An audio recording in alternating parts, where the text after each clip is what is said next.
कितीही मोठी चकली बनवा, ती जरासुद्धा तुटणार नाही किंवा तिला चिरा पडणार नाही. थोड्याशा वेगळ्या पद्धतीने आज आपण भाजणीची 1 किलोच्या प्रमाणामध्ये चकली बनवणार आहोत.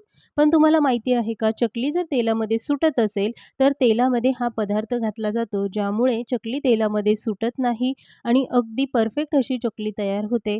अजिबात तेलकट होत नाही. चकली बघाल तर एकदम परफेक्ट तयार झाली आहे. 1 किलोच्या प्रमाणामध्ये भाजणी कशी बनवायची आणि त्यापासून परफेक्ट अशी चकली जी उकड न काढता बनवणार आहोत. साध्या सोप्या पद्धतीने कुणालाही सहज जमेल इतकी सोपी ही रेसिपी चकली अगदी नळीदार पोकळ तयार होते. चला मग बघूया आजची ही रेसिपी. पण त्याआधी तुम्ही जर चॅनलवर नवीन असाल तर सबस्क्राईब, लाईक आणि शेअर मात्र जरूर करा. चकलीची भाजणी बनवण्यासाठी तुम्ही वाटी किंवा किलोचं प्रमाण जे तुम्हाला योग्य वाटेल ते घेऊ शकता. इथे मी 2 वाट्या जाड तांदूळ घेतला आहे रेशनचा. किलोच्या प्रमाणात घ्या किंवा मग वाटीच्या. तर अर्धा किलो तांदूळ आहे. ज्या तांदळाचा भात मोकळा होतो ते तांदूळ वापरायचे. त्यासाठी आपल्याला 1 वाटी म्हणजे 200 ग्राम चणा डाळ घ्यायची आहे. अर्धी वाटी म्हणजे 100 ग्राम घेतली आहे मुगाची डाळ आणि सोबतच पाव वाटी म्हणजे 50 ग्राम उडदाची डाळ घ्यायची. एकाच वाटीने सगळं साहित्य मोजून घ्यायचं म्हणजे प्रमाण योग्य होईल. आता तांदूळ 2 ते 3 वेळा पाण्याने स्वच्छ धुवून घ्यायचा आणि लगेचच त्यातलं सगळं पाणी काढून चाळणीमध्ये हे सगळं पाणी निथळून घ्यायचं आहे. तांदूळ भिजत ठेवायचा नाही. याचबरोबर सगळ्या डाळीही स्वच्छ धुवून घ्यायच्या. जर तुम्हाला धुवायच्या नसेल तर ओल्या कपड्याने पुसूनही घेऊ शकता, पण तांदूळ मात्र धुवूनच घ्या, कारण त्यावर बरीचशी पावडर असते. अशाच पद्धतीने सगळ्या डाळी धुवून त्यातलं पाणी निथळून घेतलं. आता आपल्याला हे सगळं सुकत ठेवायचं आहे. तांदूळ आणि डाळ सुकवण्यासाठी सावलीत किंवा पंख्याच्या हवेखाली ठेवा. एकदम कडकडीत उन्हामध्ये हे सगळं साहित्य सुकवून घ्यायचं नाही. तर 1 दिवस आपण हे चांगलं सुकवून घेणार आहोत. 1 दिवसामध्ये छान सुकलं जातं, यापेक्षा जास्त वेळ लागत नाही. जर डाळी धुतल्या नाही तर फक्त तांदूळच धुवून तो व्यवस्थित सुकवून घ्यायचा. आता हे सगळं सुकवलेलं साहित्य आपल्याला लगेचच भाजून घ्यायचं आहे. हे सगळं साहित्य किलोच्या प्रमाणामध्ये आहे. 1 किलोची परफेक्ट भाजणी यापासून तयार होते. मोठं जाड तळाचं भांडं घ्यायचं, गॅस मध्यम आचेवर ठेवायचा आणि त्यानंतर आपल्याला हे सगळं भाजून घ्यायचं आहे. तांदूळ भाजताना गॅस मध्यम आचेवर ठेवायचा. खूप जास्त प्रमाणात भाजणी असेल तर 2 ते 3 बॅचमध्ये तांदूळ भाजून घ्यायचे. एकसोबत सगळे तांदूळ भाजायचे नाही. थालीपीठाची भाजणी अगदी खमंग भाजली जाते. त्याचा रंग बदलेपर्यंत आपण हे सगळे पदार्थ भाजतो.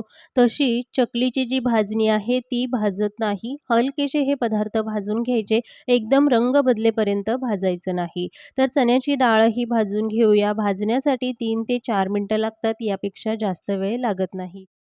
चण्याची डाळ भाजून झाली आहे. लगेचच आपण मुगाची डाळही भाजून घेऊया. पण जे भाजलेले पदार्थ आहे ते सुती कपड्यावर घालून थंड करायचे. लगेचच ताटामध्ये घालाल तर वाफेने त्याला पाणी सुटतं, थोडेसे ओलसर होतात.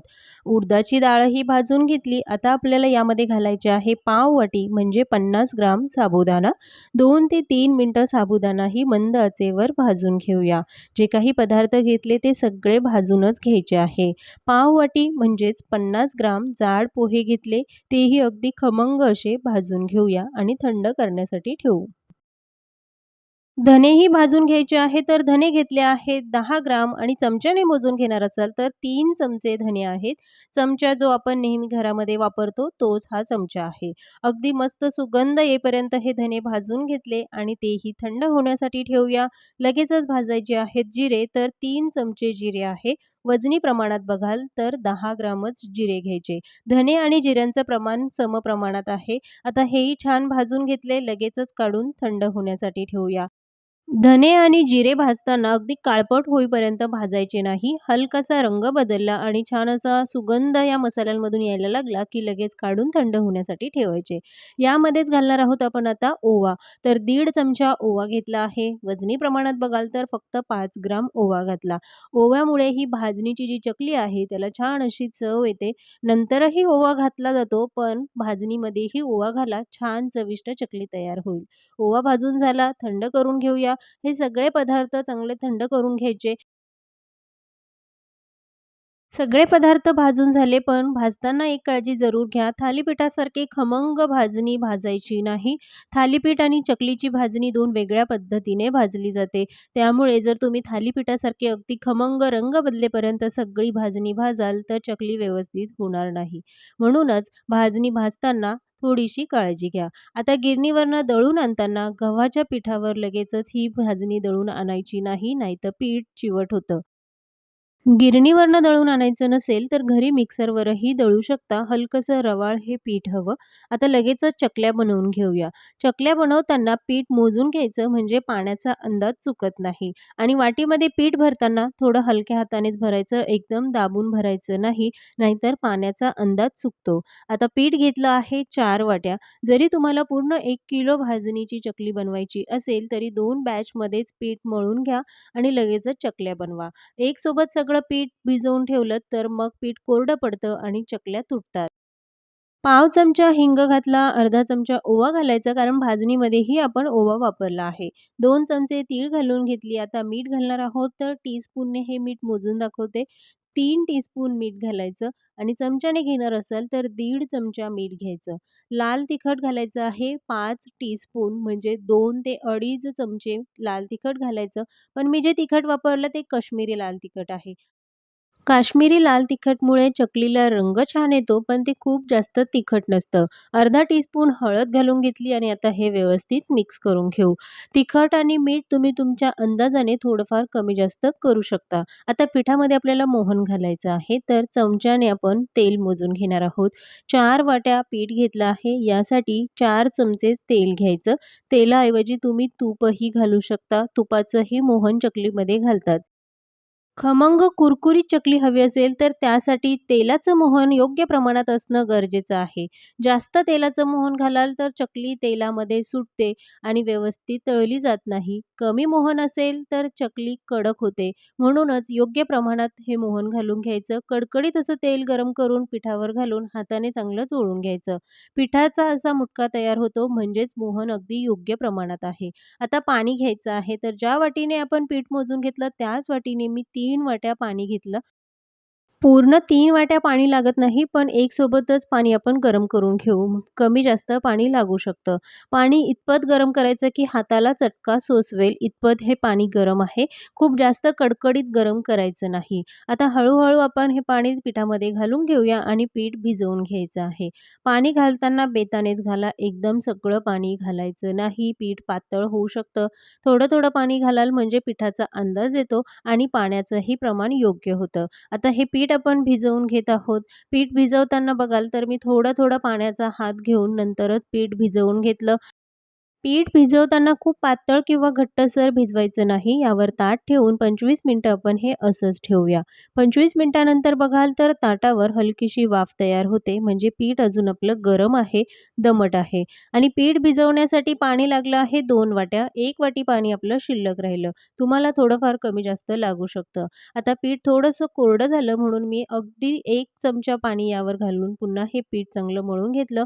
2 ते 3 मिनिटं आपल्याला पीठ चांगलं मळून घ्यायचं आहे. पीठ मळून झाल्यानंतर जेवढ्या पिठाची चकली बनवायची तेवढंच पीठ बाजूला काढून घ्यायचं आणि उरलेलं पीठ झाकूनच ठेवायचं. आता आपण ज्या पिठाची चकली बनवणार आहोत ते पीठ पुन्हा 1 ते 2 मिनिटं चांगलं मळून घेऊया. पीठ चांगलं मळून घेतलं म्हणजे चकली बनवताना ती तुटत नाही, एकसारखी चकली तयार होते. हे बघा अगदी मस्त मऊसूत आपलं हे पीठ मळून झालं आहे. चकली बनवायला घेऊया. चकली बनवताना साच्याला हलकसं तेल लावून घेतलं, पण जी काही प्लेट आहे ती व्यवस्थित साच्यामध्ये घालून घ्यायची. जो रखरखीत भाग आहे तो खालच्या बाजूला आला तरच चकली काटेरी होते. घाई-गडबडीमध्ये उलट्या-सुलट्या बाजूने घालाल तर चकली काटेरी होत नाही. साच्यामध्ये पीठ घालून घेतलं आणि लगेचच आपण चकल्या बनवायला घेऊया. कितीही मोठी चकली बनवा, ती जराही तुटणार नाही, तिला चिरा पडणार नाही. यासाठी पीठ व्यवस्थित मळून घेणं खूप गरजेचं आहे आणि चकलीची भाजणी देखील तितकीच व्यवस्थित होणं गरजेचं आहे. पिठाची उकड न काढताही अगदी परफेक्ट चकल्या तयार होतात. सगळ्या चकल्या बनवून तळण्यासाठी तयार आहे, पण अजून एक सोपी पद्धत, या पद्धतीने चकल्या बनवणं अगदीच सोपं आहे. साच्यामध्ये जेवढं पीठ आहे, तेवढी मोठी एखाद्या प्लेटवर ही चकली बनवून घ्यायची आणि तुम्ही बघाल तर चकली बनवताना जरासुद्धा तुटलेली नाही. पीठ अगदी परफेक्ट तयार झालं आहे. त्यानंतर हातानेच ही चकली बनवून घ्यायची. जेवढी मोठी हवी तेवढी मोठी चकली तुम्ही बनवू शकता. साच्याने चकली बनवताना हात दुखत असेल, तर या पद्धतीने अगदी पटकन चकल्या तयार होतात. हात न दुखता आणि घरातली प्रत्येक व्यक्ती या पद्धतीने चकली बनवू शकेल, इतकी सोपी ही पद्धत आहे. या पद्धतीने कितीही मोठी चकली बनवली तरी ती तुटणार नाही. अगदी परफेक्ट गोल गरगरीत चकली तयार होते. चकल्या तर तयार आहे, लगेचच तळून घेऊया. तेल मध्यम आचेवर गरम करून घेतलं आहे आणि आता यामध्ये हा सिक्रेट पदार्थ घालायचा, तो म्हणजे मीठ. पाव चमचा मीठ यामध्ये घालून घेतलं. गॅस मध्यम आचेवर ठेवायचा आणि त्यानंतर चकल्या तेलामध्ये सोडायच्या आहेत. मीठ घातल्यामुळे तेलाचं जे टेम्परेचर आहे ते कमी जास्त होत नाही. यासाठीच त्यामध्ये पाव चमचा मीठ घालायचं, म्हणजे चकल्या तेलामध्ये सुटतही नाहीत. अगदी परफेक्ट चकल्या तळल्या जातात. गॅस मध्यम आचेवर ठेवून चकली तळायची आणि त्यानंतर कमी आचेवर करायची, म्हणजे छान अशी कुरकुरीत होते. चकली तळताना कढईमध्ये जेवढ्या चकल्या मावेल तेवढ्या चकल्या घालायच्या आहे. उगाच जास्तीच्या चकल्या घालून तळायच्या नाही, नाहीतर त्या आतपर्यंत तळल्या जात नाहीत. आणि चकली ही आतपर्यंत तळली आहे की नाही कसं ओळखाल? तर तेलावरचे जे बुडबुडे कमी झाले म्हणजे चकली अगदी परफेक्ट तळली गेली आहे. लगेचच काढून घ्यायची आणि हे बघा मस्त असा रंग या चकलीला आला आहे. यापेक्षा जास्त वेळ तळाल तर काळपट चकली तयार होते. अशाच पद्धतीने ह्या सगळ्या चकल्या तळून घेतल्या. अगदी परफेक्ट अशा या चकल्या तयार होतात. जराही तेलकट होत नाही आणि या पद्धतीने चकली बनवाल तर तुमची चकली ही कधीच फसणार नाही. एकदम परफेक्ट चकली तयार होईल. चकली बघाल तर अगदी परफेक्ट नळीदार पोकळ तयार झाली आहे आणि अशीच चकली हवी. अगदी बिनधास्त तुम्ही या भाजणीच्या चकल्या बनवा आणि कशा झाल्या ह्या कमेंट्समध्ये जरूर सांगा. पुन्हा भेटूया एका नवीन रेसिपीसोबत.